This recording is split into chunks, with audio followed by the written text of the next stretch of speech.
Good afternoon प्यारे विद्यार्थियों। जैसा कि आप जान रहे होंगे कि आज थोड़ा नेटवर्क स्लो है, इसलिए वीडियो रिकॉर्ड करके भेज रहा हूँ। तो आपके पहले जो बुक है उसमें करीब 5-6 पाठ आपके हो चुके हैं। आज महाभारत का एक पहला चैप्टर है जो स्टार्ट करेंगे और 2-4 पाठ इसमें पढ़ेंगे, फिर उसके बाद दूसरी बुक को लेंगे। तो महाभारत की जो कथा है महर्षि पाराशर के कीर्तिमान पुत्र वेद व्यास की देन मानी जाती है। और व्यास जी ने महाभारत की यह कथा सबसे पहले अपने पुत्र सुखदेव को सुनाई थी। किसको?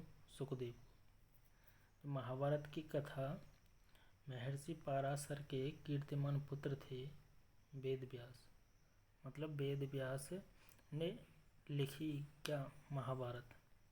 क्वेश्चन बनता है कि महाभारत की कथा किसने लिखी? वेद व्यास ने। वेद व्यास किसके पुत्र थे? महर्षि पाराशर के। तो व्यास जी ने महाभारत की यह कथा जो सुनाई, सबसे पहले किसको सुनाई? तो अपने पुत्र सुखदेव को। कंठस्थ कराना मतलब एक तरह से याद करा दी थी। और बाद में अपने दूसरे शिष्यों को भी। मानव जाति में महाभारत की कथा का प्रसार महर्षि वैशंपायन के द्वारा हुआ था। मतलब हमें जानकारी कहाँ से मिलती है महाभारत की? तो महर्षि वैशंपायन हुए थे, इनके द्वारा कथा का प्रचार प्रसार हुआ था, जिसके माध्यम से आज हम भी जान पाते हैं कि महाभारत की कोई कथा रही थी। ठीक है। वैशंपायन व्यास जी के प्रमुख शिष्य थे। वैशंपायन जो थे ये व्यास जी के प्रमुख क्या माने जाते थे? शिष्य माने जाते थे। और ऐसा माना जाता है कि महाराजा परीक्षित के पुत्र जनमेजय ने एक बड़ा यज्ञ किया और इस यज्ञ में सुप्रसिद्ध पौराणिक सूत जी भी मौजूद थे। सूत जी ने समस्त ऋषियों की एक सभा बुलाई। महर्षि शौनक इस सभा के अध्यक्ष हुए।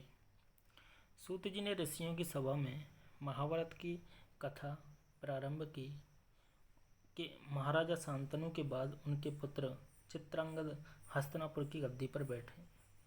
तो महाभारत चैप्टर आपको पढ़ने के लिए सबसे पहले क्या करना होगा? इनके जो पात्र हैं इनको आप लिखते जाएं, एक एक करके कॉपी में नोट करते जाएं, और तब जाके ये महाभारत के जो पात्र हैं उनका खेल आपको समझ में आएगा और इन्हीं पात्रों से ही आपके क्वेश्चन बनते हैं।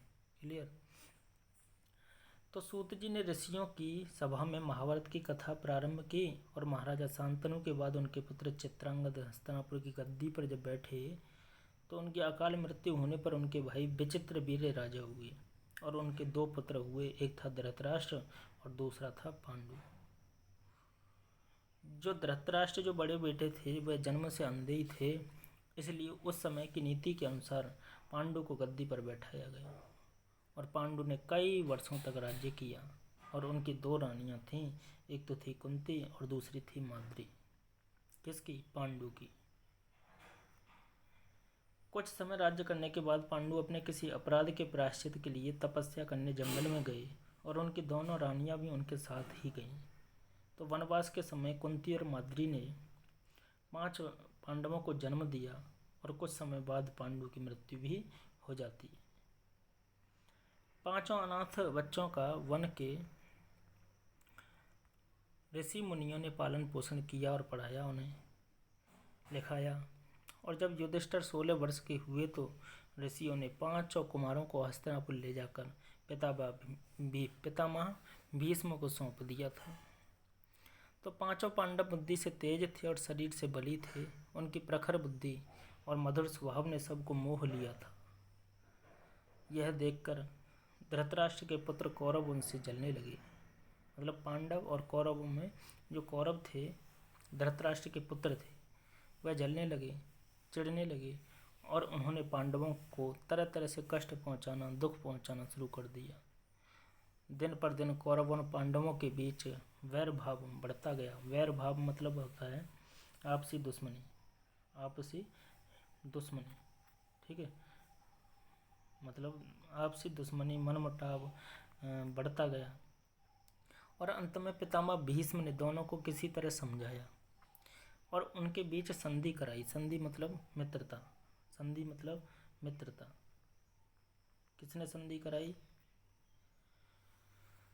भीष्म के आदेशानुसार भीष्म ने, पितामह भीष्म ने दोनों की मित्रता कराई और उनके आदेशानुसार कुरु राज्य के 2 हिस्से किए गए। जो कुरु राज्य था उसके 2 हिस्से किए गए।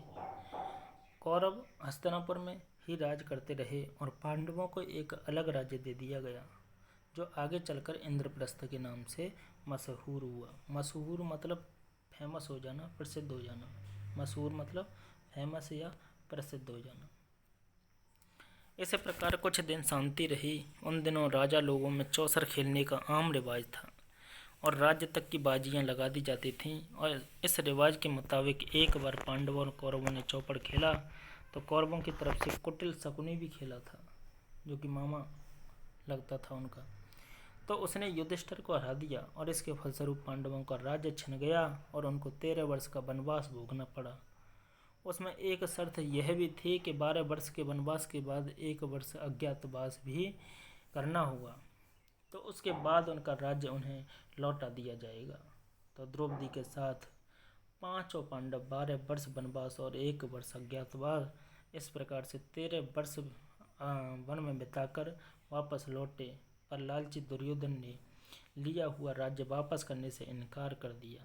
अंत में पांडवों को अपने राज्य के लिए लड़ना पड़ा और युद्ध में सारे कौरव मारे गए। मतलब धृतराष्ट्र के जो भी कौरव थे वह सारे मारे गए। तब पांडवों का विशाल साम्राज्य के स्वामी बने और इसके बाद 36 वर्ष तक, कितने वर्ष तक? 36 वर्ष तक पांडवों ने राज्य किया और अपने पोते परीक्षित को, जो परीक्षित की जो कथाएं आती हैं तो वह पांडवों का था, ठीक है, परीक्षित।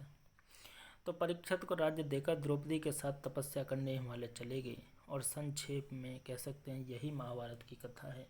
तो 5 नंबर आपके यहाँ से बनेंगे। क्यों? क्योंकि संक्षेप में अगर आपसे कथा पूछ ली जाए तो इस प्रकार से आप 5 अंक प्राप्त कर सकते हैं, ठीक है।